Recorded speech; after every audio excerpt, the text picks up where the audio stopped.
নমস্কার বন্ধুরা, জিও হাব চ্যানেলে তোমাদের সকলকে আমি স্বাগত জানাই। দেখো, আজকে আমি যে বিষয় নিয়ে আলোচনা করব সেটা হলো তামার সাথে মিশ্র ধাতু, মানে তামার সাথে অন্য কোনো ধাতু মিশিয়ে কি নতুন ধরনের ধাতু তৈরি করা যায়। তামা অর্থাৎ কোপার, এটা কি জানি আমরা, একটা অলহ বর্গিত অপুনর্ভব কিন্তু প্রাকৃতিক সম্পদ। এইটা কিন্তু ক্ষয়িষ্ণু, এমনটা নয় যে ক্ষয় নয়।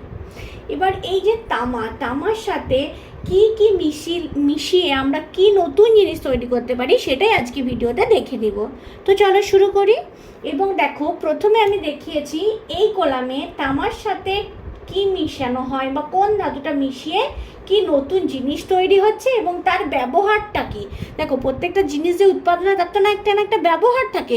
যদি কোনো জিনিসের ইউটিলিটি বা ব্যবহারযোগ্যতা না থাকে তাহলে তো সেটা সম্পদ হবে না, সেটা আমরা সম্পদের সংজ্ঞাতেই জানি। তো চলো দেখে নিই। প্রথমেই আসি তামার সাথে টিন, এটার কিন্তু আবার পার্সেন্টেজও আছে। মোটামুটি 75% তামার সাথে যদি 25% ব্রোঞ্জ মেশানো হয় তাহলে যে নতুন ধাতুটা তৈরি হয়, তামার সাথে যদি টিন মেশানো হয় তাহলে যে নতুন তৈরি হয় ধাতুটা সেটা হলো ব্রোঞ্জ। এবার আমরা ব্রোঞ্জের ব্যবহার তো জানি, ব্রোঞ্জের বাসনপত্র তৈরি হয়, ব্রোঞ্জ দিয়ে মুদ্রা তৈরি হয় এবং ব্রোঞ্জের মূর্তিও তৈরি হয়। আজকালকার দিনে আমরা যে চুড়ি বা গহনা ব্যবহার করছি না, সেই সোনার গহনার নিচে কিন্তু ব্রোঞ্জের একটা শক্ত প্রলেপ যদি দেওয়া থাকে না তাহলে তার ক্ষয়টা কিন্তু অনেকটা কম হয়। তামার সাথে টিন মিশিয়ে ব্রোঞ্জ তৈরি হলো, সেটা কি কাজে লাগে? বাসনপত্র তৈরি হয়, মুদ্রা তৈরি হয়, মূর্তি তৈরি হয়। এটা গেল 1 নাম্বার। এবার যদি আমি মোটামুটি 70% তামার সাথে 30% দস্তা মিশিয়ে টোটালটা 100% করি তাহলে সে ধাতুটা তৈরি হয়, সেটা হলো পিতল। এর ব্যবহার আমরা কিন্তু কম বেশি সবাই জেনে থাকি। পিতল কি কাজে লাগে? দেখো, এই 3টে কাজে লাগে। পূর্বের যে কাজ, বাসনপত্র তৈরি, মুদ্রা তৈরি, মূর্তি তৈরি, এটা তো কাজে লাগছেই। এছাড়া পিতলের কিন্তু বিভিন্ন যন্ত্রাংশ আমরা তৈরি করতে থাকি।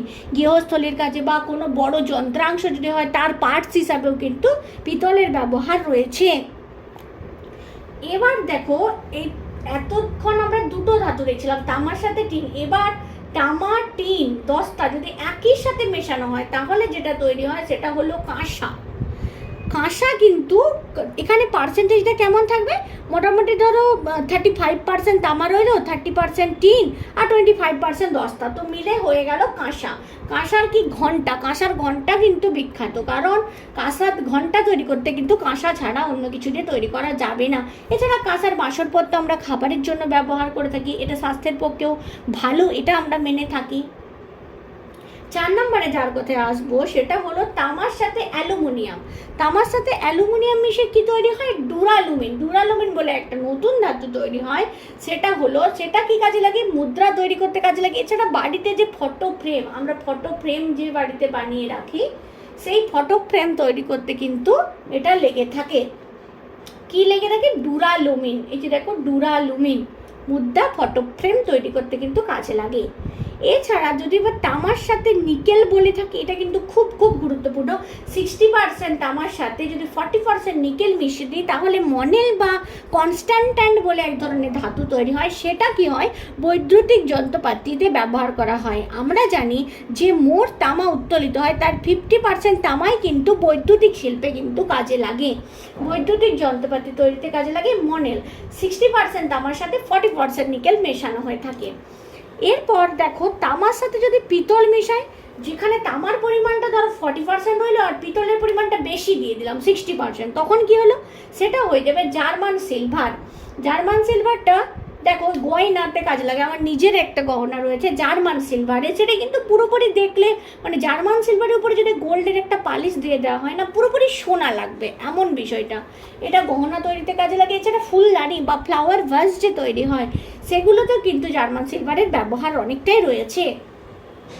এবার আর 3টে দেখো, তামা, টিন এবং অ্যান্টিমনি, এই 3টে ধাতু যদি মিশায় তাহলে একটা ব্যাবিট মানে একটা ধাতু তৈরি হয়। এটা মেনলি যেটা স্টিল, আয়রন যে জোনগুলো আছে সেই জন্য যে বড় বড় যন্ত্রাংশগুলো তৈরি হয় তার মধ্যে কিন্তু এই ব্যাবিটটা খুব বেশি কাজে লাগে। স্টিল, ব্রোঞ্জ, যারা এই ইন্ডাস্ট্রির সাথে যুক্ত আছে তারা এই বিষয়টা নিশ্চয়ই খুব ভালোভাবে জানবে। স্টিল, ব্রোঞ্জ ইত্যাদি তৈরি করার যে কারখানা, সেখানে কিন্তু এই বড় বড় যন্ত্রাংশের জন্য এই ছোট্ট ধাতুটা কিন্তু খুবই প্রয়োজন হয়, ব্যাবিট ধাতুটার নাম। এছাড়া যে সোনার গহনা আমরা পরে থাকি বা সোনা যেটা, তার সাথে যদি তামা মিশিয়ে দেয় তাহলে সেটা হয়ে যায় গিনি সোনা। গিনি সোনা কিন্তু সব থেকে দামি সোনা আমরা মেনে থাকি। গিনি সোনা দেখতেও খুব সুন্দর আর একদম প্রকৃত সোনা, এটা আমরা মেনে থাকি। এটাই কিন্তু সোনার সাথে অবশ্যই তামা মেশানো থাকে, তবেই সেটা কিন্তু গিনি সোনা হবে। তো এই যে তামার সাথে কি কোন কোন ধাতু মেশালে কোন কোন নতুন ধাতু তৈরি হয় এবং তার ব্যবহারটা কি, সেইটা একটা সুন্দর ছকের মাধ্যমে আমি তোমাদের সামনে তুলে ধরার চেষ্টা করলাম। এটার মধ্যে যেটা সব থেকে বেশি গুরুত্বপূর্ণ, দেখো স্টার মার্ক নিয়ে নাও তোমরা, তামা, টিন, দস্তা, কাঁসাল গুরুত্বপূর্ণ। এছাড়া তামার সাথে টিন মিশিয়ে কী তৈরি, এটা একটু গুলিয়ে যায় অ্যাকচুয়ালি, তামার সাথে টিন মিশিয়ে ব্রোঞ্জ না তামার সাথে দস্তা মিশিয়ে ব্রোঞ্জ, এটা কিন্তু অনেক কনফিউশন টাইপের কোশ্চেন আসে।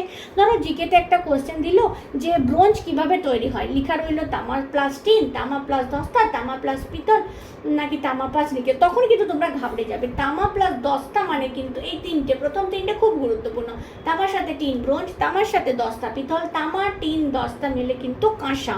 কাঁসা হতে গেলে এই তিনটে ধাতু অবশ্যই লাগে। তো ভিডিওটা কেমন লাগলো তোমরা অবশ্যই আমাকে কমেন্ট করে জানিও। এটা কিন্তু খুবই গুরুত্বপূর্ণ একটা ভিডিও। তোমরা পরবর্তীকালে আরও কী কী নতুন ভিডিও চাও অবশ্যই কমেন্ট করে জানিও। আর চ্যানেলে নতুন হলে অবশ্যই তোমরা চ্যানেলটাকে সাবস্ক্রাইব করে নিও। এরকম ছোটো ছোটো সুন্দর সুন্দর ভিডিও আমি তোমাদের সামনে উপস্থাপন করারই চেষ্টা করি।